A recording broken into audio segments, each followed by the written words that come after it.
Good afternoon, Mr. Koffka. I'm Dr. Lotto, one of the professors here at Cal State San Bernardino. Thank you for your interest in becoming part of our faculty here. I have your application packet and I've gone over it and seen some of your publications as well as some of your teaching experience. But I'd like you to describe your teaching philosophy. As a professor, researcher, and experimental psychologist, I strive to invoke a curiosity in my students that will lead them to further their academic and/or professional interest, even if it takes them out of the field of psychology. I want to cultivate growth. I believe that psychology can not only learn from Go. other disciplines but cannot contribute to their own evolution as well. Therefore, I promote critical thinking, practical application, and creativity. I am also big.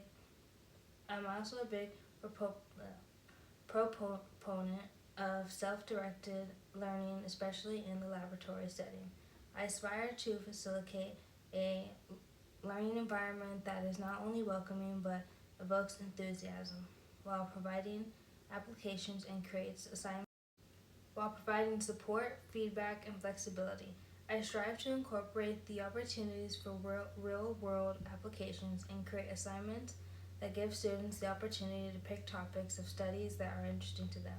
Lastly, one of the reasons I love teaching is because it affords me the opportunity to continue to learn and grow myself. I enjoy seeing the different perspectives and diversity that my students bring to the classroom and experiments. As I continue my teaching career, I look forward to expanding my teaching practices while implementing the use of new technologies and theory. And how would you describe your teaching style? My teaching style is one of being a facilitator. I encourage my students to think critically, to challenge current norms, and to expand on established ideas. I want students to ask questions and seek answers through research. I often teach centered instruction. I know some people think that this style of teaching can be viewed as passive or disengaging, which is why I also incorporate differentiated instruction as well. I want to disseminate as much information as possible, but I also want students to be as excited about learning and to play an active role in their educational pursuits. Oops, I meant I want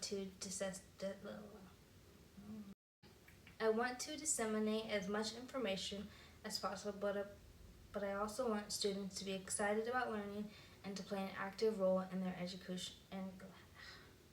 educational pursuits. Great. So can you share some of your ideas about professional development? Professional development is extremely important. It not only enhances my own growth, but it exposes me to research and findings from others in the field of psychology and even outside of the field. It also gives me an opportunity to participate as a member of different teams and even design new and different professional development programs that I believe would be beneficial for others and for the study of psychology as a whole. I personally feel that professional development is essential for understanding one's audience and teaches the best way to present ideas to said audience. I learned that from the article Perception and Introduction to Gestalt Theory that I wrote for the Psychological Bulletin. I used the term perception, which led the American public to mistakenly believe that Gestalt psychology only dealt with perception. In 1935, I published Principles of Gestalt Psychology, where I summed up my research on perception. It addressed a range of applied psychology, but the main focus was on the study of perception, learning, and memory.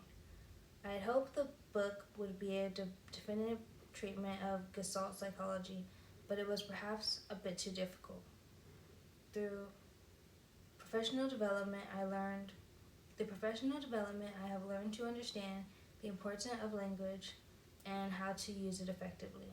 My next book will definitely reflect the knowledge I have learned through professional development and will be an easier read for my audience. What are some of the changes you have brought to the teaching of psychology? Some of the changes that I've brought to the teaching of psychology include contributing to an entire shift in thinking in how psychologists and others in the field view and study perception and sensory organs. I, along with other co-founders of the Gestalt School of Thought, Wertheimer and Kohler, want psychology to parallel natural sciences. This called for an end to the reduction of the conscious experience and breaking everything down into elements. So we directly challenged the prevailing atomistic position held in psychology. My teachings have shifted psychology away from the elementalism toward a new way of viewing objects as structured or organized wholes. I have also changed the way infant development is viewed.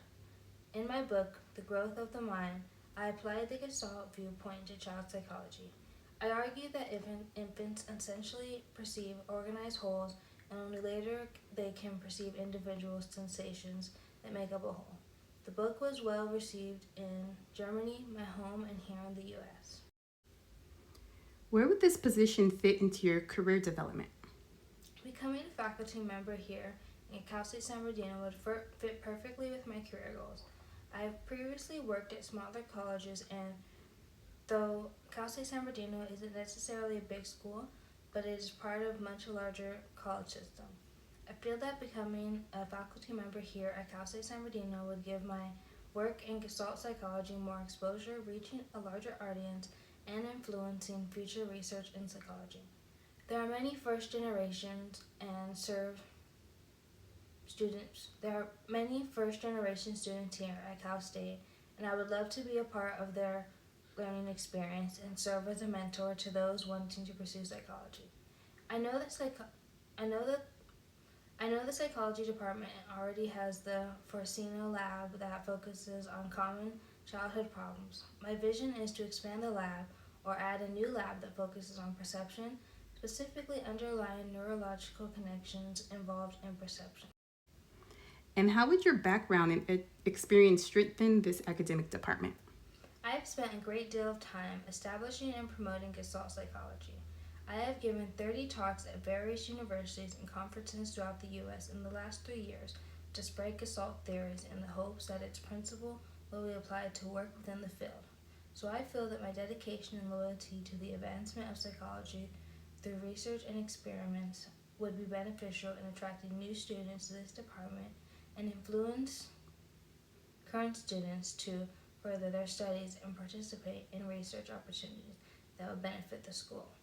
My publications have added weight to my name and credibility, which I believe will be noticed by potential applicants and attract more students to the department. I also believe that my background and experience can be beneficial in creating activities that would give the department a greater access to grants that would have numerous benefits for the department as a whole. And how involved are your students in your research?